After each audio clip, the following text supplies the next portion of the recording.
تعالى وبركاته. أعوذ بالله السميع العليم من الشيطان الرجيم. بسم الله الرحمن الرحيم. الحمد لله رب العالمين وبه نستعين ونعوذ بالله من شرور أنفسنا ومن سيئات أعمالنا. من يهد الله فلا مضل له ومن يضلله فلا هادي له. وأشهد أن لا إله إلا الله الذي أنت الأحد الذي أنت الصمد الذي لم يلد ولم يولد ولم يكن له كفوا أحد. وأشهد أن محمدا عبده ورسوله لا نبي بعده. سبحانك لا علم لنا إلا ما علمتنا إنك أنت العليم الحكيم. أما بعد. Alhamdulillah, syukur kita pada Allah Subhanahu wa taala yang dapat mempertemukan kita pada pagi ini. Alhamdulillah, ni first time saya datang sini ramai. Bukan first time datang surau ni. Surau ni saya datang dah 2 tahun dah.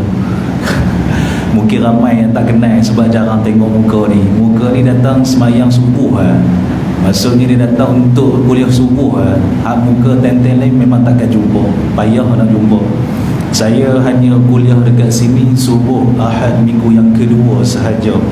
Jadi kalau tak siapa tak datang tu memang tak pernah jumpa dah selama 2 tahun. Jadi maksudnya mungkin ramai baru first time nampak saya lah. Saya bukan orang baru ataupun bukan ustaz baru, lama dah. Cuma mungkin baru nak kenal. Okey lah. Ala kulli hal, insya-Allah taala pada pagi ni kita akan sama-sama muhasabah diri dan juga kita akan sama-sama cek balik tentang puasa-puasa kita, sama ada puasa pada tahun ini maupun tahun-tahun yang sudah berlalu. Kerana insya-Allah taala saya akan membahaskan berkenaan tentang fidyah. Okay, sebenarnya tentang fidyah ni dah bahas dah hari tu. Pada bulan lepas lah saya dah bahas dah.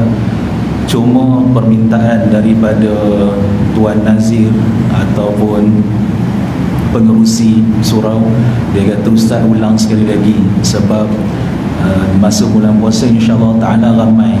Cuma tekilan sikit muslimat tak ada muslimat tak boleh nak buat apa sebab kena patuh SOP nak buat macam mana sabar je lah.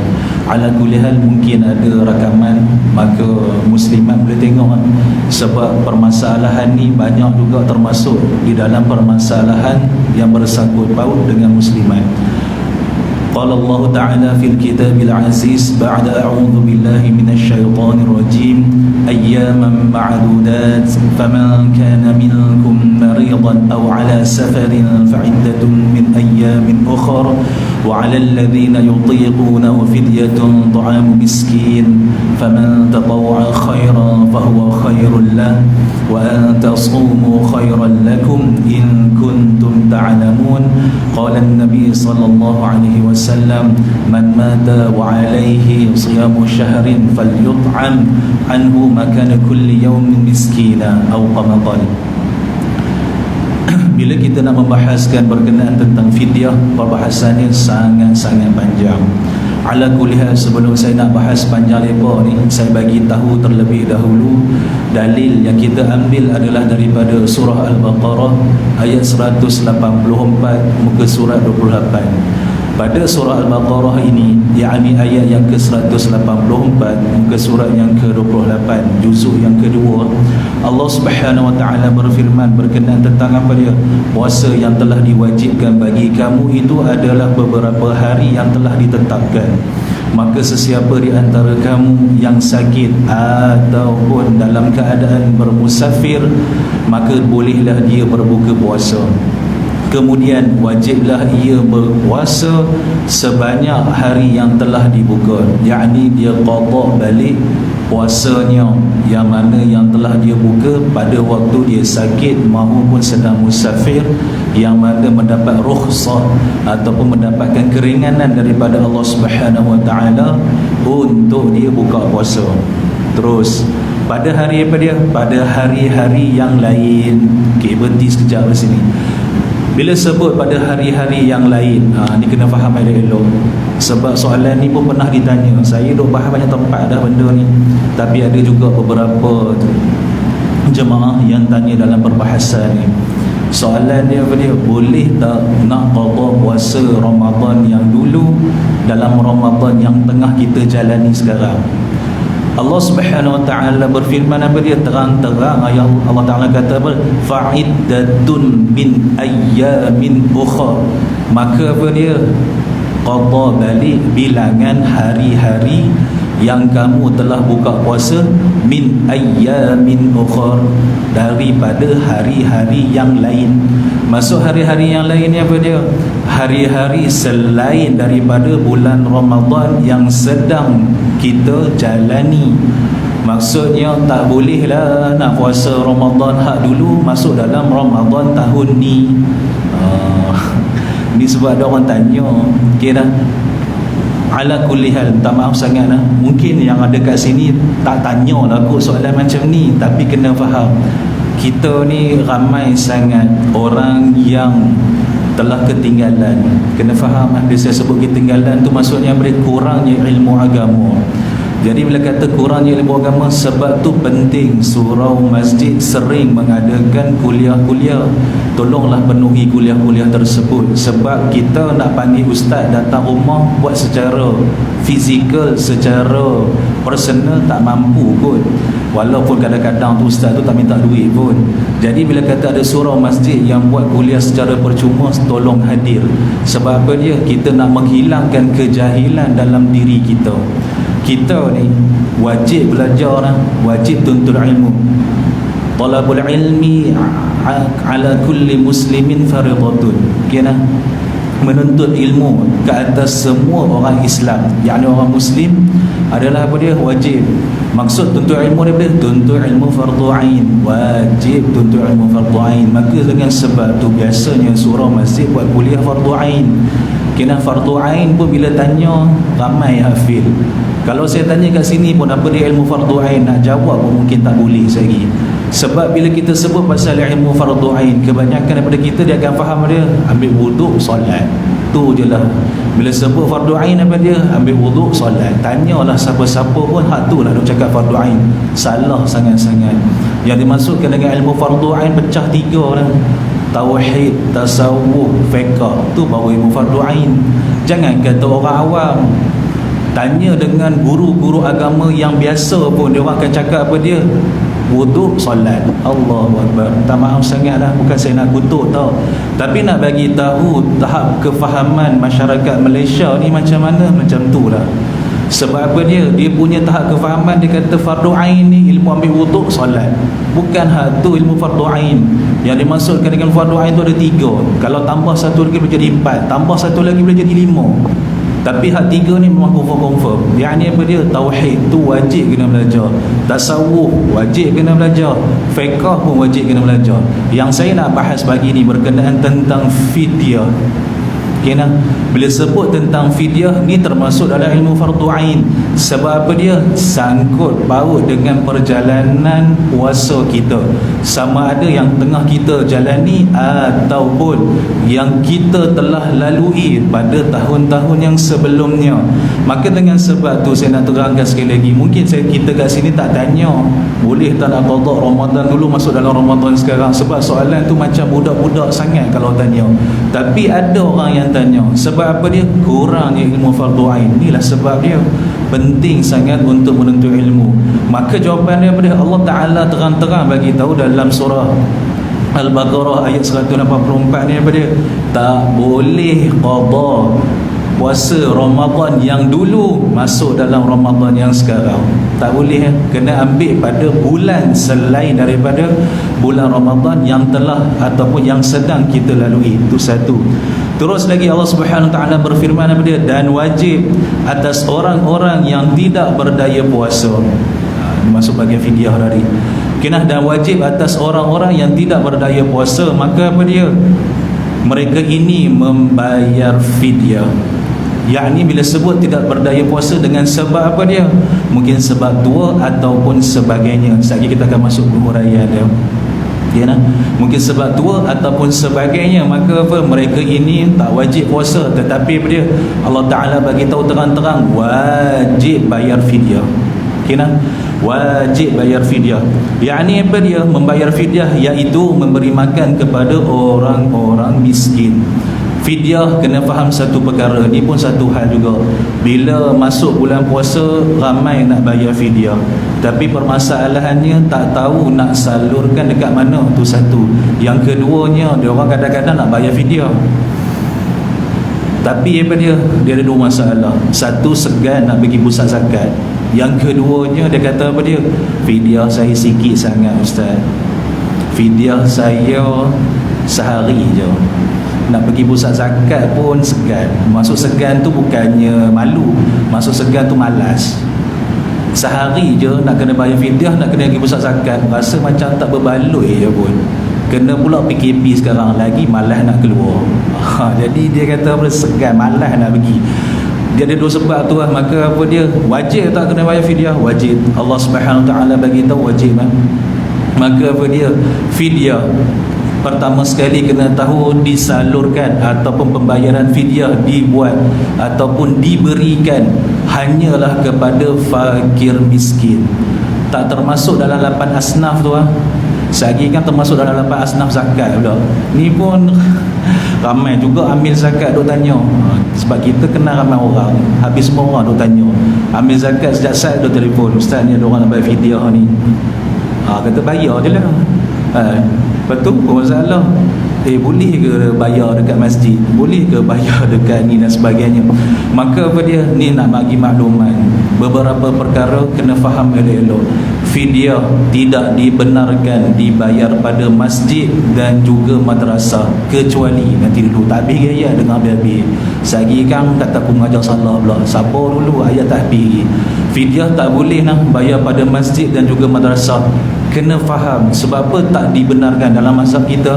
Dalam mazhab kita, di mazhab Imam Syafi'i rahimahullah ta'ala, tak boleh nak bayar fidyah dekat masjid dengan bayar kat masjid dengan madrasah.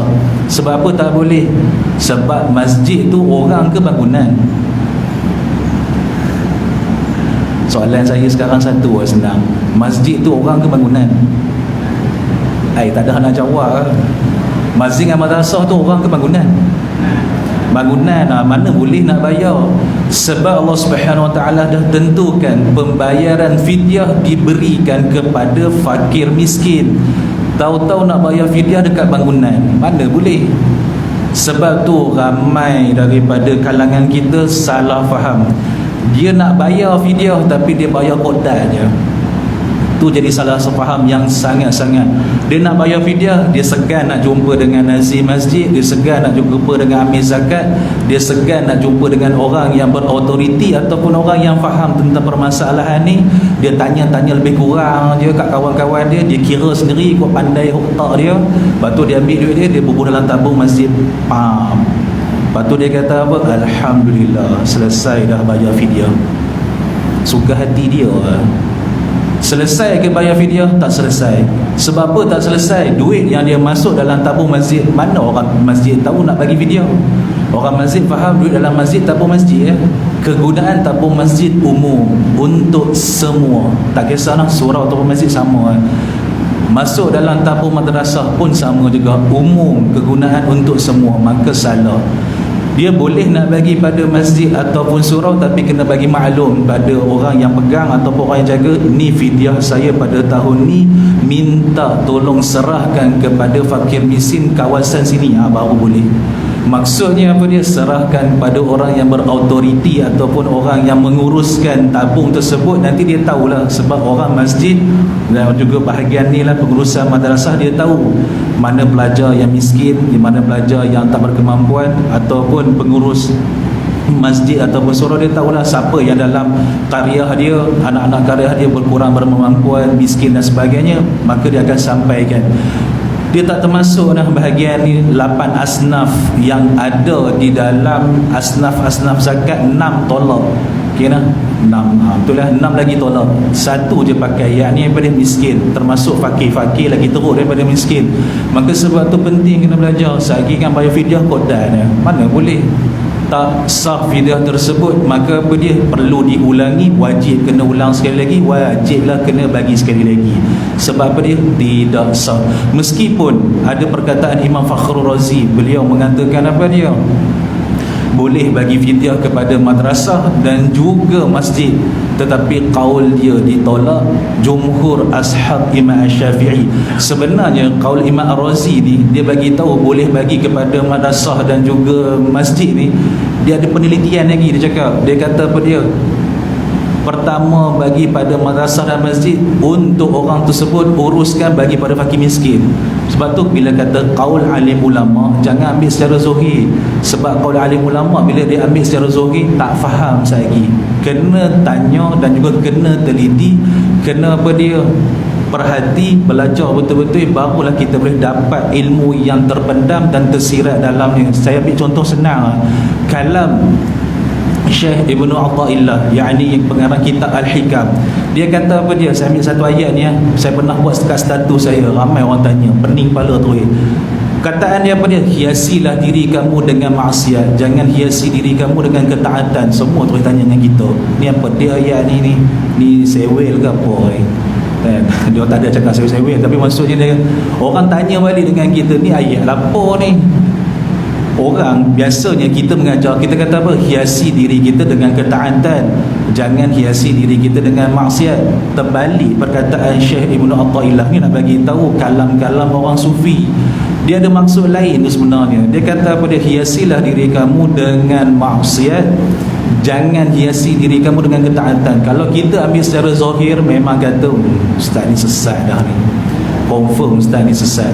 Yang dimaksudkan di sini adalah apa dia, jangan kita rasa diri kita telah penuh dengan ketaatan dan juga kebaikan. Sebab apa dia, bila kita rasa diri kita banyak maksiat, kita akan buat banyak amal ibadah. Bila kata kita rasa diri kita banyak ketaatan, maka kita akan berhenti dan merasa cukup buat ibadah setakat tu sahaja. Ni kalam Syekh Ibnu Athaillah. Dia ni bukan orang alim ke, sangat-sangat alim, tapi kalam dia tak semua orang boleh faham. Sebab apa dia, terlampau tinggi tasawufnya. Jadi nak bagi tahu kat sini tu beberapa benda yang mana kena belajar, sangat-sangat penting menuntut ilmu supaya apa dia, tak salah faham. Okay, nah? Maka dengan sebab tu fidyah diberikan kepada apa dia, orang fakir miskin sahaja. Lagi 6 asnaf tidak termasuk dalam bahagian fidyah. Tu kena faham. Nak bagi dekat madrasah boleh, tapi sebut sia-sia, ni fidyah saya pada tahun ni, tolong berikan kepada pelajar fakir miskin. Sebab dalam madrasah tak semua fakir miskin. Ada je, maksud ada je tu pun mungkin ada yang kaya, mungkin ada yang sederhana. Yang sederhana tak boleh ambil, yang kaya pun tak boleh ambil. Yang boleh ambil fakir miskin sahaja. Kena faham lah. Terus Allah Subhanahu Wa Taala berfirman apa lagi dalam ayat ni? Allah Subhanahu Wa Taala kata apa? Maka sesiapa yang dengan secara sukarela memberikan bayaran fidyah lebih dari yang ditentukan itu, maka itu adalah suatu kebajikan baginya. Ni penambahan yang saya akan tambah sekali lagi. Akhir sekali saya akan masuk dalam permasalahan furu'. Saya akan urai sikit berkenaan tentang ayat Quran ni. Okey, sekarang ni baru kita nak masuk perbahasan fidyah betul-betul lah. Tadi tu mukadimah ni baru nak masuk betul-betul ni. Okey, bila sebut tentang permasalahan fidyah panjang sangat. Kalau diambil daripada kitab Ustaz Muhadi Haji Jul ni, dia ada 5 kategori. Dalam 5 kategori ni saya tak boleh nak urai semua, terlalu panjang. Saya ambil 2 daripada 5, dan juga daripada 2 ni 1 je saya urai panjang lebar. Saya ambil pertama sekali bahagian yang ketiga dalam kitab ni Ustaz Muhadi Haji Jul ni. Dia kata apa dia, bahagian yang ketiga ni saya tak urai panjang lah, tapi saya bagi makluman dahulu. Dia ada satu bahagian yang mana apa dia, seseorang yang wajib bayar fidyah tetapi tidak wajib qada puasa. Seperti mana dalam firman Allah Subhanahu Wa Taala tadi ya, bagi orang yang tidak berdaya, tidak upaya untuk berpuasa, maka bagi mereka apa dia, wajib bayar fidyah. Bila sebut bahagian wajib bayar fidyah, tidak wajib qada puasa, dia ada 3 golongan. Okay? Dia ada 3 golongan. Pertama sekali, golongan apa dia? orang yang sakit tidak mampu untuk puasa. Ataupun bahasa mudah dalam kitab tulis apa dia? Orang yang sakit tidak ada harapan untuk sembuh ataupun untuk sihat. Maka orang ni dia tak payah qada puasa, dan juga apa dia tak payah puasa pun tak apa. Tapi apa dia wajib bayar fidyah. Contoh, saya bagi contoh senang lah. Contoh apa dia? Orang sakit AIDS. Bila kata orang sakit AIDS, dia ni kena makan ubat 8 jam sekali, ataupun maksimum paling lewat 10 jam sekali. Dalam 8 jam ataupun 10 jam sekali ni dia kena makan ubat. Kalaulah kata dia tak makan ubat pada waktu sedemikian ataupun pada waktu tersebut, maka apa dia boleh datangkan mudarat pada dirinya, yakni apa dia boleh menyebabkan dia kematian dan sebagainya. Maka dengan sebab tu orang yang sakit AIDS ni dia tak dapat puasa. Sebab apa dia tak dapat puasa? Kita kena tahu kita dekat Malaysia puasa 12 jam setengah ke 13 jam. Maksudnya apa dia? Lebih daripada waktu yang sepatutnya pesakit ni kena makan. Bila kata lebih pada waktu yang sepatutnya dia kena makan ubat, dia tak boleh puasa lah. Kalau dia puasa akan menyebabkan dirinya mati. Maka apa dia? Maka dengan sebab tu dia ni tak payah puasa, dan juga apa dia? Tak wajib qada puasa, tapi apa dia? Wajib bayar fidyah mengikut hari-hari yang dilalui dalam bulan Ramadan. Okey. Dan juga bila kata apa dia? Orang yang sakit tidak ada harapan nak sembuh, kena faham tak semestinya orang tua. Jangan salah faham. Bila kata sakit tak ada harapan nak sembuh, dalam kepala kita biasanya orang tua je. Tak. Orang muda pun kalau dia ada sakit tidak ada harapan nak sembuh, termasuk juga dalam bahagian ni. Seperti apa dia? Orang kena Alzheimer. Alzheimer ni dia sakit macam nyanyuk lah. Alzheimer tak semestinya berlaku kepada orang tua. Nyanyuk kita maklum, hanya orang tua-tua yang berlaku. Tapi pada Alzheimer ni tak semestinya orang tua, orang yang muda pun boleh kena. Sebab ada satu tempat saya mengajar, dia kata apa dia, ada sepupu dia ataupun waris dia, dia kata kena penyakit macam ni, penyakit Alzheimer. Umur muda lagi 30 lebih, tapi kena penyakit ni tak ingat, ataupun kita panggil apa, dia macam nyanyuk. Bila kata macam ni wajib tak puasa? Tak wajib. Kena tak wajib. Bukan dia saja-saja, memang dia sakit macam tu, maka apa dia? Dia tak wajib puasa, tak wajib qada, tapi wajib bayar fidyah. Golongan yang kedua yang wajib bayar fidyah, tak wajib qada puasa adalah golongan yang sangat tua, tidak mampu untuk berpuasa. Seperti dalam Al-Quran tadi sebutlah, golongan yang sangat tua tak mampu nak berpuasa, maka dia orang ni tak payah puasa, tak payah qada puasa juga. Sebab puasa Ramadan pun tak mampu nak qada daripada selain bulan Ramadan, macam mana? Confirm tak mampu. Maka apa dia? Tak wajib qada puasa, tak wajib juga puasa, tapi wajib bayar fidyah. Golongan yang ketiga wajib bayar fidyah, tak wajib qada puasa. Siapa dia? Orang yang meninggal ketika mana dia meninggal belum sempat untuk dia mengqadakan puasanya. Maksudnya orang yang nak meninggal ni, dia kemungkinan time bulan Ramadan dia sakit, maka dia tak puasa. Kemudian apa dia? Sebelum sempat dia qada puasa tu, dia meninggal, maka apa dia? Untuk orang ini bayar fidyah sahaja. Tak perlulah qada puasa untuk arwah. Kira ini ikut dalam mazhab kita lah, tak perlu qada puasa untuk arwah. Yang wajib hanyalah apa dia? Bayar fidyah sahaja.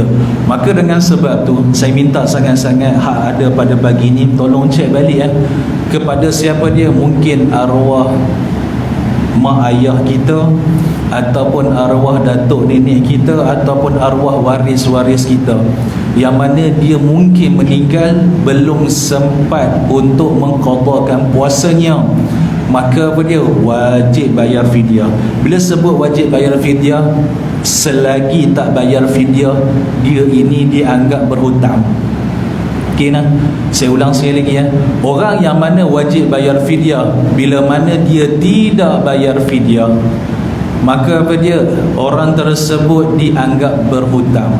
Bila sebut dianggap berhutang, faham sendirilah, dekat dalam kubur tak selamat Bila sebut berhutang dalam kubur memang tak selamat. Maka dengan sebab tu tolong ambil perhatian beberapa perkara yang saya nak sampaikan ini semua fardu ain lah, bukan fardu kifayah, fardu ain belaka ni. Maka apa dia, ambil perhatian. Tu satu, ni orang yang wajib bayar fidyah, tak wajib qada puasa. Saya nak masuk pada bahagian yang nak tekan sangat-sangat. Ni bahagian yang sangat-sangat penting. Yakni apa dia, golongan yang wajib bayar fidyah dan juga wajib qada puasa.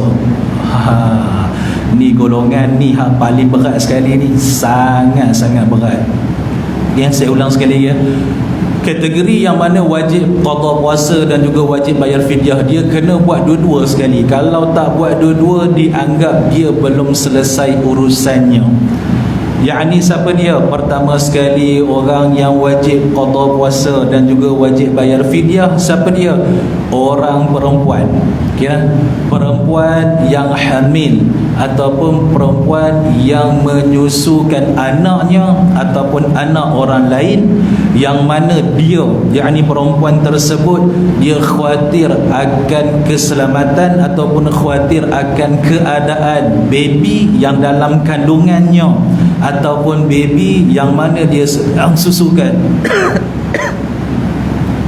Kena keadaan yang mana baby yang dia sedang susukan ataupun keadaan baby yang mana dalam kandungannya.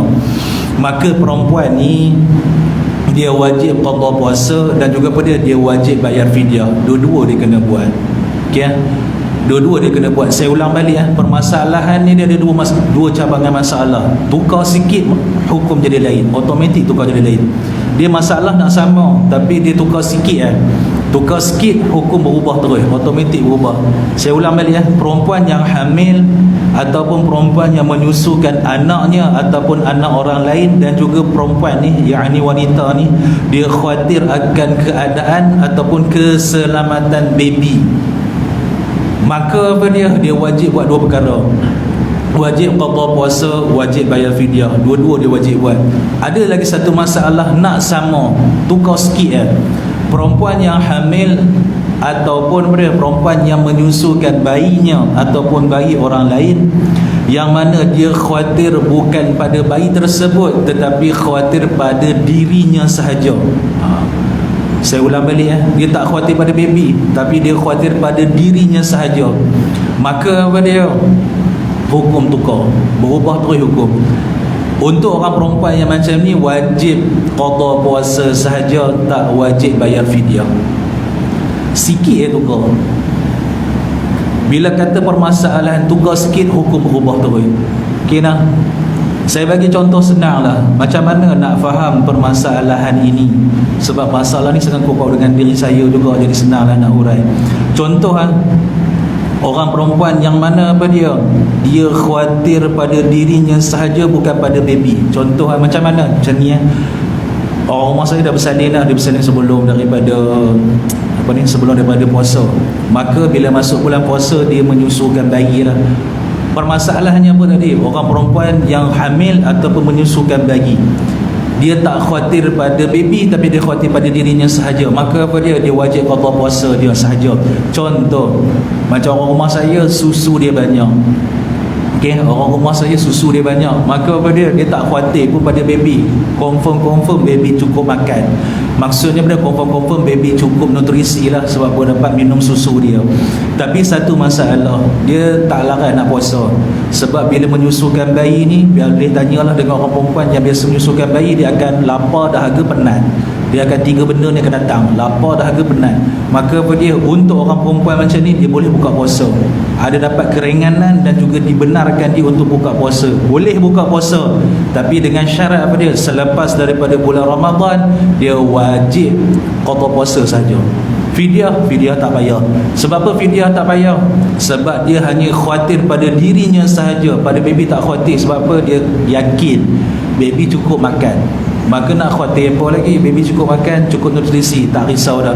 Tapi pada dia khawatir pada diri dia saja. Sebab apa? Bila bagi susu pada baby, penat, letih, dahaga, maka dia buka puasa. Itu satulah permasalahan. Tapi tak maaf nak urai panjang sikit. Tapi apa dia, satu permasalahan, kalau kata kita sekarang ni mungkin baru dapat ilmu yang baru pada pagi ni, cuba tanya balik dengan orang rumah. Kalau kata pernah pernah dia tu mengandung ataupun pernah dia menyusukan bayi dalam bulan puasa? Cuba tanya balik dengan dia. Masa dulu mengandung ataupun menyusukan bayi ni khawatir dekat siapa? Kalau kata kita tanya soalan ni lah, saya rasa yakin jawapannya akan keluar sama saja untuk saya dan semua untuk orang muslimin. Kita lah orang lelaki, jawapan dia akan dapat jawapan sama saya rasa. Rasa dia nak jawab apa? Biasanya orang perempuan jawapan dia sama lah. Kalau kita tanya soalan ni pada dia, dulu khawatir dekat siapa? Diri sendiri ke dekat baby? Biasanya orang perempuan dia akan cakap apa? Abang lah yang tahu. Betul ya? Biasanya dia akan cakap macam tu, abang lah yang tahu. Jawapan yang sama juga saya dapat sebenarnya. Saya tanya dengan dia, ni khawatir kat siapa ni? Dekat baby ke kat diri sendiri ni? Dia diam sekejap, lepas tu dia kata, abang lah yang tahu, abang kan yang lebih tahu. Kita pula keri-keri pula sekejap. Bila masalah aku ni mengandung, bila masalah aku hak susukan baby, aku pun tak tahu rasa macam mana susukan baby, dan aku pun tak tahu macam mana mengandung. Aku pula lebih tahu. Pening kepala sekejap, macam mana aku nak tahu ni? Maka bila berlaku permasalahan macam ni, contohlah berlaku permasalahan sebegini, maka apa, kita ambil pada yang kedua tadi. Yang pertama tadi lah, yang apa dia, kita ambil dia khawatir pada dirinya dan juga pada baby. Ambil dua-dua tu maksudnya apa dia, khawatir pada diri dan juga baby, maka apa dia wajib qada puasa dan juga apa dia wajib bayar fidyah. Okay, nah? Wajib qada puasa, wajib bayar fidyah. Bila sebut wajib qada puasa dan juga wajib bayar fidyah, kebiasaannya orang perempuan biasanya dia biasanya dia bayar fidyah. Biasanya orang perempuan mengandung dia tahu dia kena bayar fidyah, tapi dia tak tahu dia wajib kena qada puasa. Ni masalah juga ni. Okay, nah? Bila kata berlaku permasalahan ini, macam mana nak buat? Ni yang jadi masalah berat ni. Biasanya fidyah bayar, tapi puasa tak qada. Dia jadi permasalahan ni, dia masuk golongan yang kedua. Golongan yang kedua, wajib qada puasa dan juga wajib bayar fidyah. Siapa dia? Orang yang menunda-nunda mengqadakan puasa Ramadannya sehingga datang Ramadan yang berikutnya. Saya ulang sekali lagi ya. Orang yang menunda-nunda mengqada puasa Ramadannya sehingga datang Ramadan yang berikutnya, masuk bahagian yang kedua ni, sangat-sangat ramai. Okay, nah? Bila masuk dalam bahagian yang kedua ni, saya minta maaf sangat-sangat, terlalu ramai, sangat-sangat ramai. Bila masuk bahagian kedua, saya bagi tahu awal-awal lagi, lepas pada ni jangan datang jumpa saya tanya macam-macam, penat nak jawab. Sebab apa dia? Bila sebut menunda puasa Ramadannya sehingga datang Ramadan berikutnya, terlalu ramai. Bila kata terlalu ramai, sehari dia nak cerita-cerita sedih dia lah, macam ni lah apa, aku tak mau dengar tak maaf lah. Saya malas nak dengar cerita-cerita sedih lah. Ustaz, saya dulu macam ni, saya dulu jahil, saya dulu macam ni. Hak tu semua tak mau dengar, malas nak dengar. Sebab apa dia? Nabi SAW bersabda apa dia? Kullu bni Adam khatta'un wa khairu khatta'ina tawwabun. Setiap daripada anak Bani Adam. Siapa dia anak Bani Adam? Kita lah. Kena semua manusia melakukan kesalahan, dan juga sebaik-baik orang yang melakukan kesalahan siapa dia? Orang yang bertaubat kepada Allah Subhanahu Wa Taala. Maka cerita sedih tak payah cerita kat saya. Kalau nak tanya cara kira fidyah, kita boleh tolong. Tapi kalau kata nak cerita sedih panjang lebar, tak payahlah, kita banyak kerja lain nak buat. Aku malas nak dengar. Sebab ramai juga duk cerita sedih macam ni. Kita lalang tanya dia ni nak cerita apa sebenarnya ni. Aku ni nak cari permasalahan dia ni nak cerita apa ni. Panjang cerita dekat setengah jam. Lalang dia kata, saya sebenarnya nak bayar fidyah. Kau cerita panjang-panjang tu, kau nak bayar fidyah, cakaplah terus, Ustaz saya nak bayar fidyah macam ni. Kan senang. Ini cerita sedih punya panjang kat setengah jam. Yang kita ni, dia ni masalah keluarga ke, masalah anak ke, anak dia lari ke, apa benda ni. Panjang cerita. Lala kata apa? Sebenarnya saya ada fidyah nak kena bayar. punyalah pengang, kata setengah jam masa aku dibazirkan begitu sahaja. Maka dengan sebab tu saya nak bagi tahu kat sini, tak payah nak cerita sedih. Sebab apa dia? Semua orang dia ada masa silam masing-masing.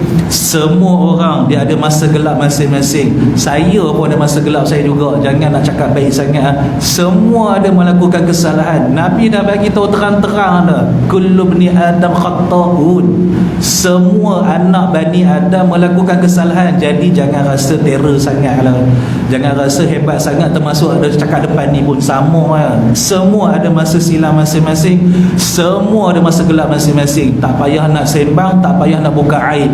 Cerita terus permasalahan. Saya ada fidyah macam ni, senang kita bagi terus jalan penyelesaian.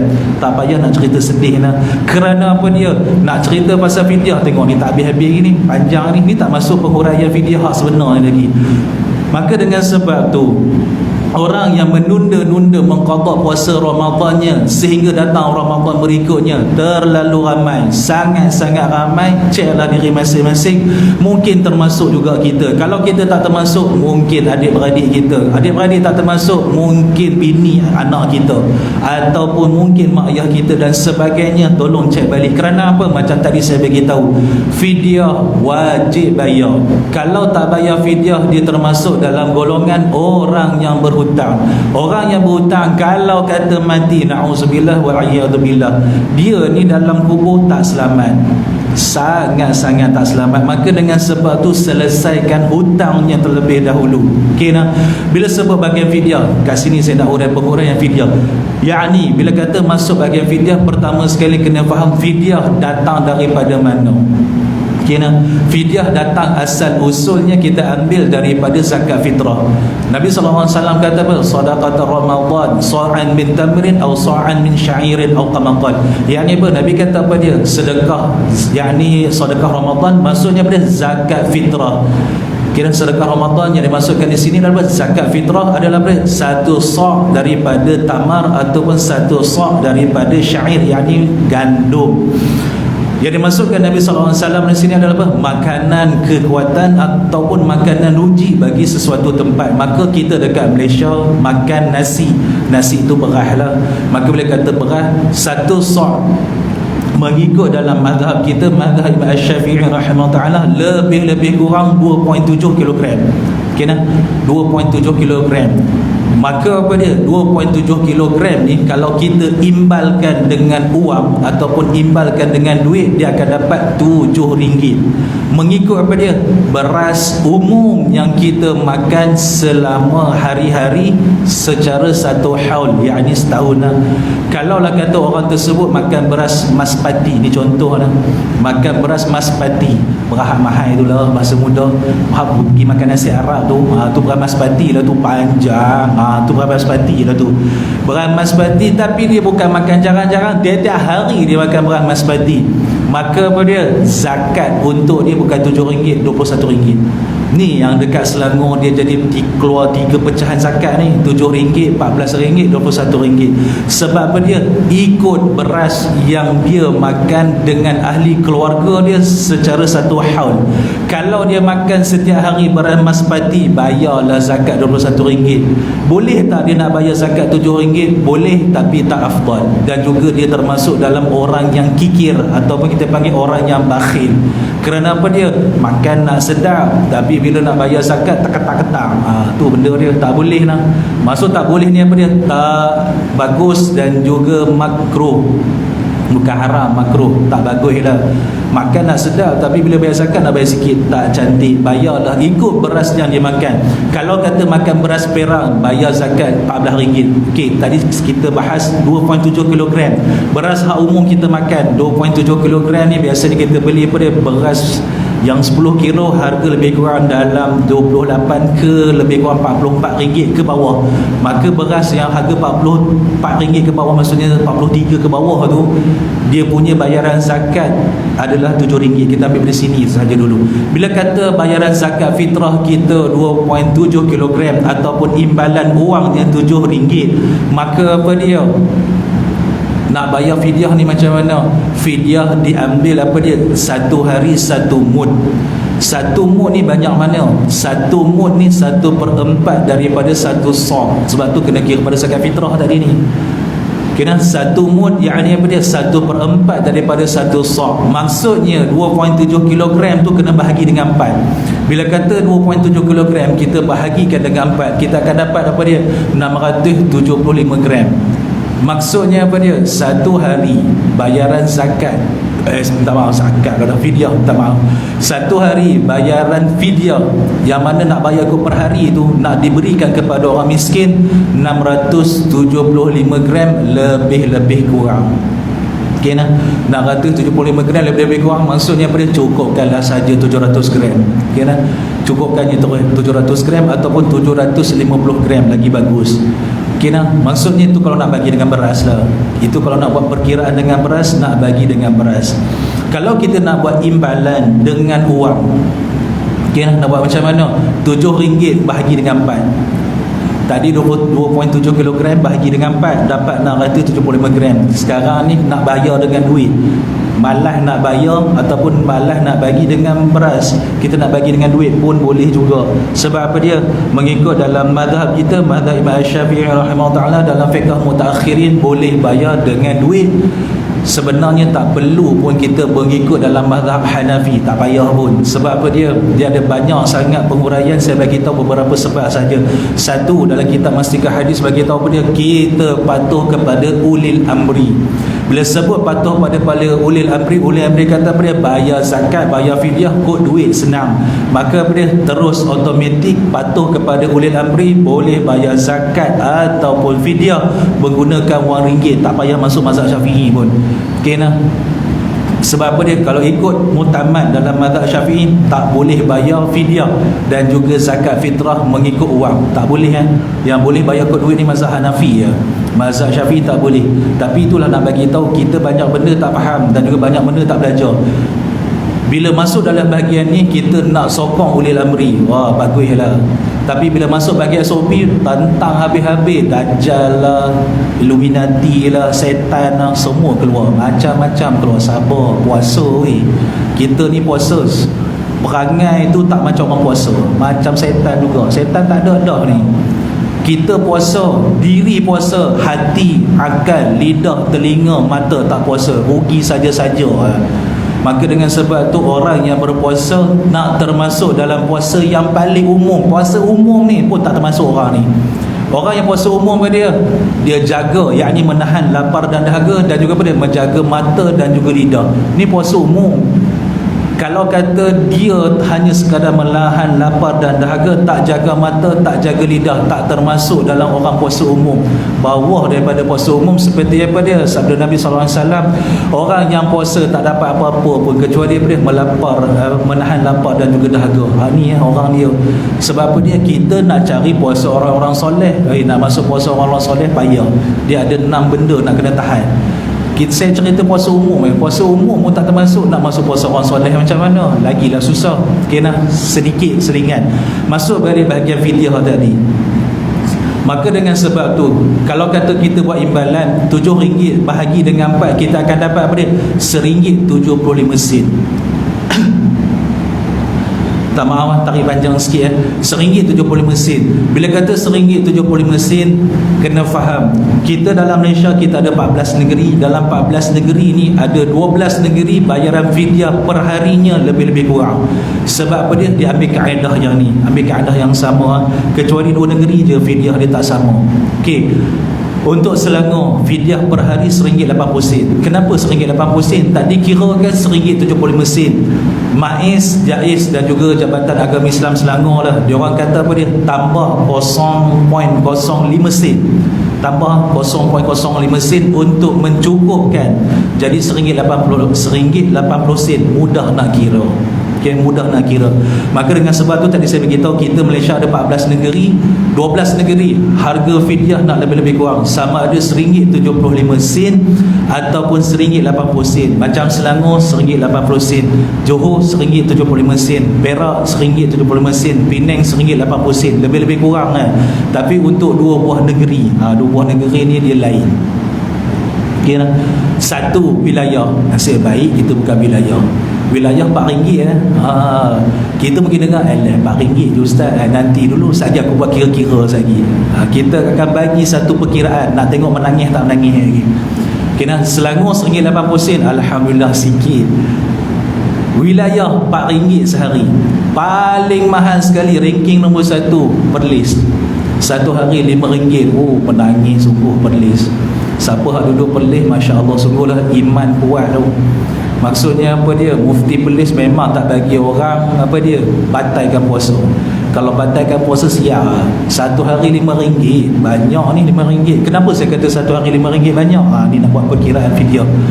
Perkiraan fidyah, jika kita nak buat perkiraan, saya buat perkiraan secara mudah. Kita ambil seseorang, dia pernah meninggalkan puasa 30 hari 3 tahun lepas. Ni contoh saya bagi contoh macam tadi lah. Orang perempuan dia bayar fidyah tapi dia tak qada puasa. Bila kata dia tak qada puasa, dia tahu pagi ni cerita dah 3 tahun. Kena cerita dah 3 tahun. Maka apa dia, 30 hari yang dia tak puasa tu, dia kena qada puasa. Wajib qada puasa. Fidyah pun wajib kena bayar. Sebab apa dia menunda-nunda mengqadakan puasa Ramadannya sehingga datang Ramadan berikutnya. Contoh kata 3 tahun yang dulu, pagi ni baru dapat ilmu, pagi ni baru dapat information, kena apa dia, buat dua benda, bayar pun kena, yang ni bayar fidyah lah, qada puasa pun kena, dua-dua kena buat. Maka apa dia, 30 hari kena kali dengan RM1.80 dulu. Okay nak? Ni kena buka kalkulator lah. Payah nak kira ni kalau tak buka kalkulator ni. Nak main perkiraan beratus-ratus ni memang pening lah. Okay nak? 30 hari kali dengan RM1.80, kita akan dapat apa dia? RM54. Dah settle ke? Belum settle lagi. RM54 kena kali pula dengan 3, kita akan dapat apa dia? RM162. Maka apa dia? RM162 ni lah dia wajib kena bayar. Kena RM162 ni apa dia? Wajib kena bayar. Qada puasa 30 hari tu macam mana? Wajib qada. Letih lagu ni. Memanglah letih. Sebab tu kata talabul ilmi fariidatun ala kulli muslimin. Wajib belajar ilmu fardu ain, bukannya fardu kifayah lah, wajib. Maka dengan sebab tu wajib kena belajar elok ni ilmu fardu ain. Wajib kena bayar RM162 satu hal. Wajib kena qada puasa 30 hari pun satu hal. Satu permasalahan lagi kena faham. Dalam mazhab kita, yakni dalam mazhab Imam Syafi'i rahimahullah ta'ala, kita wajib qada puasa satu hal tu betul. Tapi macam mana, nak bayar fidyah dulu ke nak qada puasa dulu? Sebaik-baiknya dan juga yang paling mutamat dalam mazhab kita, qada puasa dulu. Sebab apa qada puasa dulu, bukan bayar fidyah dulu? Sebab kalaulah kata kita dah bayar fidyah, tahu-tahu kita tak qada pun puasa 30 hari tu, datang pula Ramadan berikutnya, fidyah dia akan bermula sekali lagi. Ni hak letih ni. Orang nak kira fidyah pun letih. Fidyah dia akan bermula sekali lagi. Sekali lagi dia orang tanya pula, mana boleh saya dah bayar ustaz tahun lepas. Ustaz saya tahun lepas dah bayar dah ustaz, RM162 saya bayar. Ni apa pasal pula nak kena bayar lagi fidyah? Ni tak adil. Apa yang tak adilnya? Kan dah bagi tahu tadi, golongan yang kedua yang wajib qada puasa, wajib bayar fidyah, siapa dia? Orang yang menunda-nunda mengqada puasa Ramadannya sehingga masuk Ramadan berikutnya, fidyah mula balik semula. Maksudnya mula balik semula tu macam mana? Mula balik RM54 tu. RM54 tu dia akan mula balik. Sebab apa mula balik RM54? Dah siapa suruh tak qada puasa? Bahasa mudah nak bagi faham fidyah ni macam ni. Saya nak bagi faham fidyah senang. Biasa kita tengok bil elektrik nak bagi faham mudah ni. Biasa tengok bil elektrik biasanya orang lelaki hak duduk kat sini, biasanya semua bapak-bapak, suami-suami misali belaka, confirm pernah tengok bil elektrik. Kalau tak misali tu biasanya dia suruh bini dia bayar. Itu tak misali tu. Kita orang lelaki kena misali, kena bayar lah bil elektrik. Kita lah bayar, bukannya bini bayar, kita bayar. Bila kata biasa tengok bil elektrik, ni nak bagi faham elok-elok fidyah macam mana. Macam ni contoh bil elektrik yang wajib ataupun jumlah yang wajib kita kena bayar adalah apa dia? Jumlahnya RM1,000. Ni wajib kena bayar. Kenapa RM1,000? Sebab sebelum pada ni ada yang tak bayar, tertunggak dah. Bila kata ada bil yang tertunggak, RM1,000 tu wajib bayar. Tertunggak kat bawah tu dia ada RM30, contoh je lah. Bawah tu ada RM30. Yang kita bayar hanyalah RM30. Contoh kita bayar RM30 sahaja. Bila kata datang bil bulan depan, ni contoh nak bagi faham, kita bayar RM30 je, datang bil bulan depan, RM1,000 tu hilang ke RM1,000 tu ada lagi? Ada lagi kan? Bukan RM1,000 saja ada, bahkan dia bertambah. Sebab apa bertambah? Penggunaan kita dalam bulan ni. Contoh RM1,100, sebab 100 tu penggunaan dalam bulan ni, RM1,100. Yang 30 yang kita bayar tu, yang 30 kita bayar bulan lepas tu, datang bulan berikutnya, tertunggak tu datang balik ya? Ke tertunggak tu kira clear dah? RM30 yang kita dah bayar tu, bulan depan dia datang RM1,100, bawah tu tertunggak datang balik ya? Confirm datang balik. Kalau kata tak datang balik, nampak sangat tak pernah bayar bil elektrik. Kalau kata tertunggak tak datang bawah tu, nampak sangat tak bayar bil elektrik. Maka apa dia? RM1,100 itu diibaratkan seperti qada puasa yang wajib. Tertunggak dekat bawah tu kita umpamakan seperti fidyah. Maka dengan sebab tu, kalau kata kita bayar fidyah sahaja dahulu, tetapi apa dia? Kita tak qada puasa lagi, datang Ramadan yang berikutnya, tertunggak tu kan dia datang balik, samalah dengan fidyah, dia akan datang balik semula. Maka dengan sebab tu qada puasa dulu. Kena 30 hari memang mungkin banyak bagi setengah orang, mungkin sedikit bagi setengah orang, tapi cakap senang 30 hari tu banyak, sangat banyak. Maka apa dia? Buatlah pelan-pelan. Macam orang rumah saya, dia tak puasa pun sekarang. Dia cakap apa? Abang 30 hari banyak ni. Tak apa, buat pelan-pelan. Buat puasa Isnin Khamis, buat puasa putih 13, 14, 15, buatlah pelan-pelan. Kita ada 11 bulan lagi selepas pada ni, buat pelan-pelan. Sebulan buat 2 hari, 3 hari, 2 hari, 3 hari, 2 hari, 3 hari, habislah nanti. Pelan-pelan kena buat. Dan juga kita sebagai seorang suami, kena apa dia? Bimbing dan juga bantu. Orang perempuan biasanya dia nak qada lah ya. Dia minta maaf lah. Biasanya orang perempuan dia nak qada nu masuk bulan Rejab nu baru nak qada. Hak bulan Syawal, apa dia? Zulqa'dah, Zulhijjah, ni apa semua ni dia tak mau puasa. Kenapa? Syawal makan sedap. Raya. Tahun ni tak raya pun tak apa, tak raya pun jadi kat rumah makan sedap, tak mau puasa. Masuk Zulhijjah, penat makan Syawal.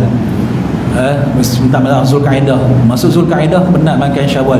Masuk Zulhijjah, nak raya haji, banyak ni makanan sedap-sedap, makan sedap lagi. Dia punya tangguh. Masuk bulan Rejab dah kelang kabut. Bulan Rejab dah ni nak puasa tak boleh, haid pula. Mulalah macam-macam cerita datang, tak sempat lah, ni lah, tu lah. Lalah apa dia? Tak qada puasa. Masuk Ramadan berikutnya, fidyah mula sekali lagi. Maka dengan sebab tu nak bagi tahu kat sini apa dia? Sangat-sangat memeningkan kepala. Bila kata apa dia? Tak qada puasa, bayar fidyah dulu. Tak boleh Maksud tak boleh ni apa dia? Tak digalakkan sebenarnya. Sebab apa? Sebab bila kata bayar fidyah, qada tak, nanti masuk bulan Ramadan berikutnya fidyah mula balik. Sagi mula nak marah dekat ustaz, marah kat kita pula. Sama lah macam sekarang ni, marah lah dekat Nazir, dekat AJK Masjid Surau, Dajjal lah, Illuminati lah, korang duk ikut SOP. Siapa sepak juga baru tahu. Ingat kita nak ikut sangat. Kalau boleh kita pun tak nak ikut, tapi nak buat macam mana?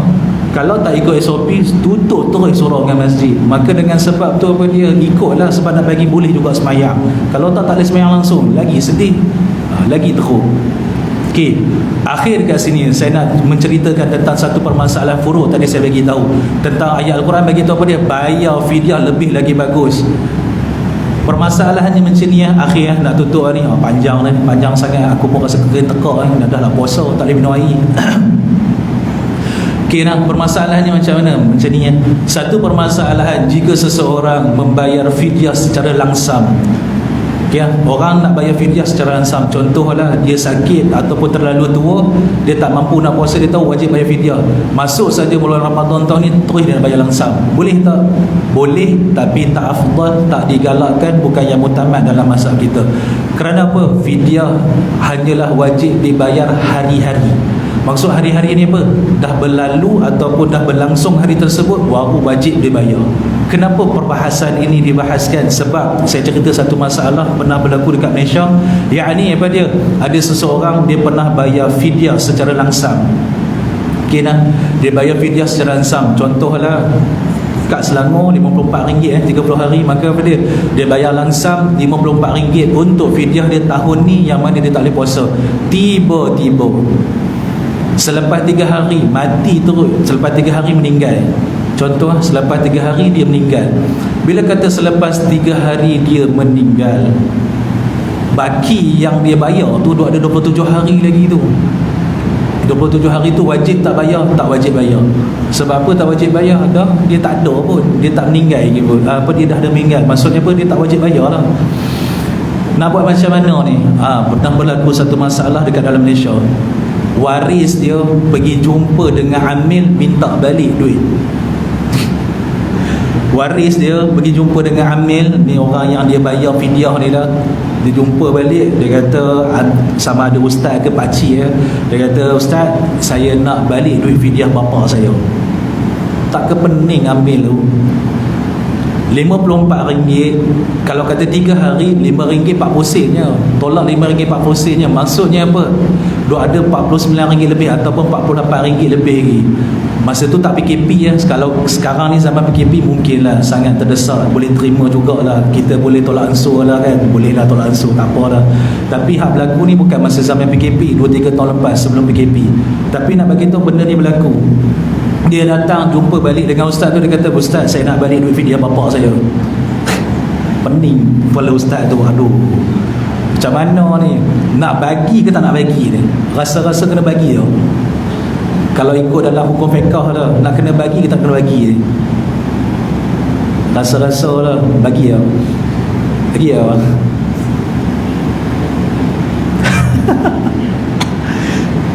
Bagi tak bagi ya.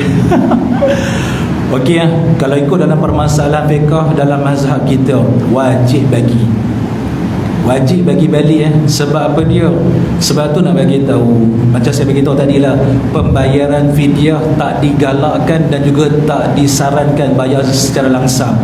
Kerana apa? Khawatir berlaku permasalahan begini. Jika berlaku permasalahan begini, macam mana? Orang yang dia minta, maksudnya ahli waris yang minta tadi tu, wajiblah amil ataupun orang yang terima fidyah tu kena bagi balik. Sebab apa dia? Dia tak wajib bayar pada hari tersebut. Dan juga benda ni pun berlaku pada zakat fitrah. Fidyah tahan lagi. Sebab apa saya kata fidyah tahan lagi? Mungkin amount agak banyak. Kita dekat Selangor RM54. Kalau kata wilayah RM120. Oi, banyak weh. RM120 3 hari baru RM12. Dia ada 100 lebih lagi. Confirm minta. Itu kalau kata wilayah. Kalau kata Perlis RM150, 150 tolak RM15. Dia ada RM135. Oish, minta ni. Confirm minta. Macam mana orang hak pegang? Wajib bagi balik. Okay nah, wajib bagi balik. Sebab apa dia? Itu hak warisnya dan juga bukan hak pada arwah. Maka dengan sebab tu dah bagi tahu benda-benda ni kena belajar. Tetapi tentang ayat Quran tadi bagi tahu apa dia? Sebaik-baiknya tak payahlah minta. Biarlah dia sebagai apa dia? Sebagai sedekah jariah bagi arwah yang mana telah membayarkannya. Tak payahlah minta, bagilah. Fidyah mungkin banyak, tapi apa dia? Zakat RM7 je kot. Syarat nak bayar zakat pada hidup dalam 2 bulan. Hidup dalam bulan Ramadan, hidup dalam bulan Syawal sekejap, atau kita panggil sesaat. Paling kurang sesaat. Ini pun ada perangai juga, benda yang sama juga lah. Bapak dia dah bayar fidyah, bapak dia mati sebelum masuk dalam bulan Syawal. Dia pergi dekat amil zakat, pakcik, saya nak zakat bapak saya. Pening ambil zakat. Ya Allah, RM7 je kot. RM7 tuan-tuan. Bukan dia banyak pun RM7. Dia boleh pergi minta balik ambil zakat. Ambil zakat pun pening nak bagi tak nak bagi ni. Wajib bagi, kena bagi balik. Ala kulli hal, kalau berlaku permasalahan macam ni, tolonglah jangan minta balik. Biarlah berlaku sebagai apa dia? Sedekah kepada arwah. Tapi kalau orang tu minta juga, waris dia minta juga, bagi je lah. Tak boleh nak buat apa dah. Sebab ikut hukum dalam mazhab kita, wajib bagi balik. Okey nah? Boleh lah. Saya rasa saya berhenti sampai sini saja dahulu. Panjang ni, dekat sejam lebih dah aku cakap ni. Okey lah, saya berhenti sampai sini saja dahulu. Tak ada aku nak tanya. Kita bagi soalan tak payah tanya tu, senang. Tak ada. Wajib qada tak payah bayar fidyah. Ada. Dia ada golongan lah. Dia ada kategori wajib qada puasa, tak wajib bayar fidyah. Ada. Dia ada 11 golongan. Tak hurailah pagi ni. Kalau hurai pagi ni pukul 9 baru habis. Tak payah. Okay. Dia ada 11 golongan. Saya tambah nanti dia akan jadi 12 golongan. Sangat-sangat panjang. Dia ada. Saya cerita sikit lah, sebab abang ni tanya. Tak maaf, saya hurai sikit 5 kategori yang ada dalam kitab Ustaz Muhadiri. 5 kategori yang ada dalam kitab Ustaz Muhadiri ni. Pertama sekali apa dia? Kategori pertama, wajib qada puasa, tak wajib bayar fidyah. Dia ada 11 golongan. Dalam kitab 11, tapi saya tambah jadi 12. Okey nah, dalam kitab 11 saya tambah jadi 12 golongan. Kategori yang kedua, wajib qada puasa, wajib bayar fidyah, 2 golongan yang saya sebut tadi. Kategori yang ketiga, wajib bayar fidyah, tak wajib qada puasa, dia ada 3 golongan pun dah sebut tadi. Kategori yang keempat, tak wajib qada puasa, tak wajib bayar fidyah. Saya sebut terus lah siapa dia. Ni special lah. Tak wajib qada puasa, tak wajib bayar fidyah ni suatu golongan saja, sangat-sangat special. Nak masuk golongan ni boleh, tapi apa dia? Kena jadi gila dulu. Gila dulu. Siapa dia rasa nak masuk dalam golongan ni, tak nak qada puasa, tak nak bayar fidyah, boleh jadi gila dulu. Gila memang betul-betul gila, bukan saja-saja buat, memang betul-betul gila. Jadi gila dulu dia akan masuk dalam golongan ni. Tak wajib qada puasa, tak wajib bayar fidyah. Golongan yang kelima ataupun kategori yang kelima, siapa dia? Ini golongan VVIP. Silap gaya boleh puasa setahun terus. Siapa dia? Golongan ini, yakni siapa dia? Orang lelaki yang melakukan jima di pagi siang hari dalam bulan Ramadan, dia wajib pada wajib qada puasa, wajib bayar kafarah. Satu saja golongan lah. Dalam kategori ni satu golongan, yakni pada orang yang wajib qada puasa dan juga wajib kafarah, ada satu golongan sahaja, yakni pada orang lelaki yang melakukan jima ataupun persetubuhan di siang hari di dalam bulan Ramadan. Okey nah. Habis panjang lah ni, berhenti lah. Semua dah pelat lah. Dengan aku pun penat lah. Kena tekak pun. Okay, Wallahu subhanahu wa ta'ala alam. Nak tanya lepas pada ni, tanya private je lah. Okay, Wallahu subhanahu wa ta'ala alam. Saya sudahi dengan tasbih kafarah dan juga surah wal-'as. Subhanallahi wa bihamdi, subhanakallahumma bihamdika, asyhadu an la ilaha illa anta, astaghfiruka wa atubu ilaihi. Bismillahirrahmanirrahim. Wal-'asr innal insana lafi khusr illa alladhina amanu wa 'amilus salihati وتواصوا بالحق وتواصوا بالصبر. آمين آمين رب العالمين. السلام عليكم ورحمة الله تعالى وبركاته.